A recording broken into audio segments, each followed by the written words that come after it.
Back when I was 17, and I lived in a small unit that was part of a divided house. At first, everything was completely normal. I never saw my neighbors, and there was certainly no aggression. After a few weeks of living there, it began though. Every night, my neighbor would bang on the wall that adjoined our units. It was always between the hours of 2 a.m. to 4 a.m. and sometimes would last hours. As a 17-year-old girl living alone, I was petrified. I'm not sure what was louder, the banging or the sound of my heart thumping in my chest. I told my mother about it, but she didn't believe me. She would visit for a few nights at a time, and when she was there, the banging would stop. Until one night, it didn't. She heard it and made the decision to start banging back against the wall. The next day when I was at school, he approached my mom. I'm not sure what he said, but she later told me that he had threatened my life.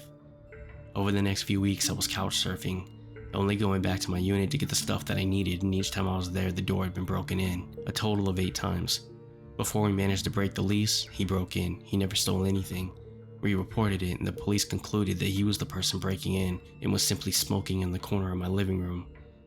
After about 5 weeks of fighting, we managed to break the lease and get my stuff out of there. The real estate agents were real assholes about it. I remained homeless for the rest of the year. He was never charged with anything, and I still can't sleep alone.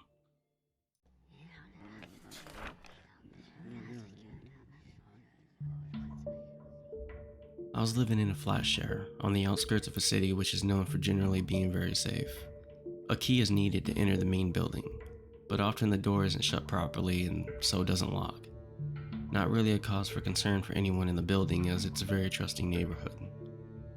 It was around 2 a.m. and I'm laying in bed, naked, completely sprawled out.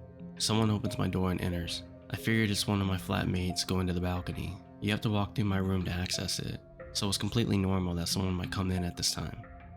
I've just smoked a spliff and it's 2 a.m. so I opt to ignore him and pretend to be asleep.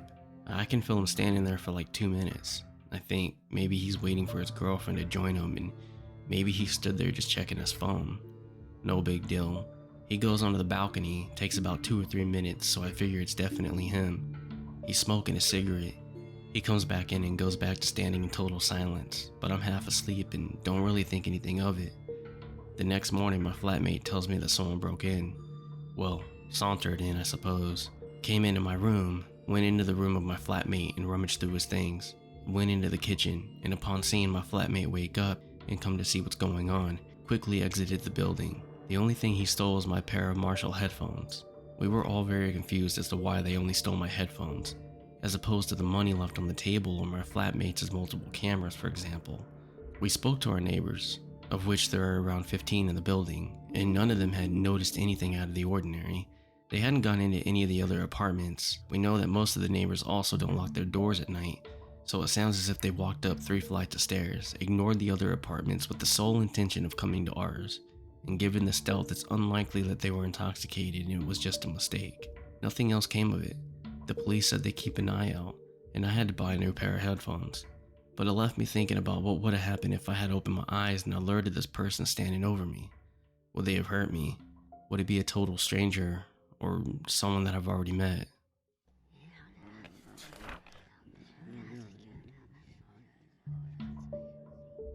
In June of this year, I moved out of my parents' apartment as I finally got a steady job and longed for some sort of freedom. I looked for apartments that were affordable in my city, and I found one that's a 2 or 3 minute walk from my parents' apartment. To me, it was perfect. I'd get to live alone and my parents would still be nearby, so I could still visit them whenever I wanted to or just pop in to have a breakfast with them. The apartment itself is great. It's not really much to look at, but for a single male, it's more than enough. My apartment has a long corridor connecting each room together from the sides. With my front door being at the start of the corridor, my bedroom is the second room on the left, but since the walls are pretty thin, you can literally hear people in the apartment complex walking, talking, etc. for my bedroom, in any room for that matter. Last week I came home from the pub after meeting up with a few friends. It wasn't really late, around 10:15 to 10:30ish, and I had the day off, so I took a shower and hopped into bed to watch some Netflix. It's probably around midnight when I heard a faint knock coming from the front door. I stopped the show that I was watching and listened for a minute or so, and just thought that it was my mind playing tricks on me. I continued watching Netflix when once again I heard a 2-motion knock on my door. I sat up from bed, went to the door and looked through the peephole, and sure enough, it was pitch black. I once again shrugged it off and went back to my room, but before I could even sit down properly, I heard a slightly louder knock knock. At this point, I thought it was my friends playing a prank on me, so I called my friend and asked if he was knocking on my door, and if he was, that it wasn't amusing. He paused for a second and said, "Dude, I'm at home. I have to be up at like 7:30. And I believed him and hung up the phone. I was talking pretty loudly, so whoever was knocking probably heard me, and as soon as I hung up, I heard another knock. At this point, I was pretty pissed off, so I walked to the door, looked through the peephole, and saw nothing. I then unlocked the door and took a peek and closed the door and locked it. Me being angry and a bit intoxicated, I decided to wait and catch whoever was knocking. So I spent the solid 10 minutes silently looking through the peephole, before being a bit startled as someone put their hand over the peephole and knocked again. I immediately started unlocking the door and ran out to the apartment hall. I heard someone booking it down the steps and heard him supposedly lean against the wall as his jacket shrugged the wall. So I ran a few steps down before realizing that whoever this is was waiting behind the corner to get the jump on me. I hurried back inside and called the cops. They were there within a few minutes and scanned the building and the street but couldn't find anyone. They told me that it could just be some kids pulling a prank and to never run after someone. They kept a patrol car around the entire night and the knocking stopped. It could have been some kids being dumb, but the part that gave me the fucking creeps was the fact that whoever it was ran down the stairs and stopped behind the corner. He didn't keep running. If it were some pranksters, I find it more likely that they would have just booked it outside. As I said, it's been a week and the knocking stopped. It kept me on edge for a few days because I just expected to be jumped by someone when walking into my apartment, but so far nothing has come of it. I've let it go at this point and just hope that it won't happen again.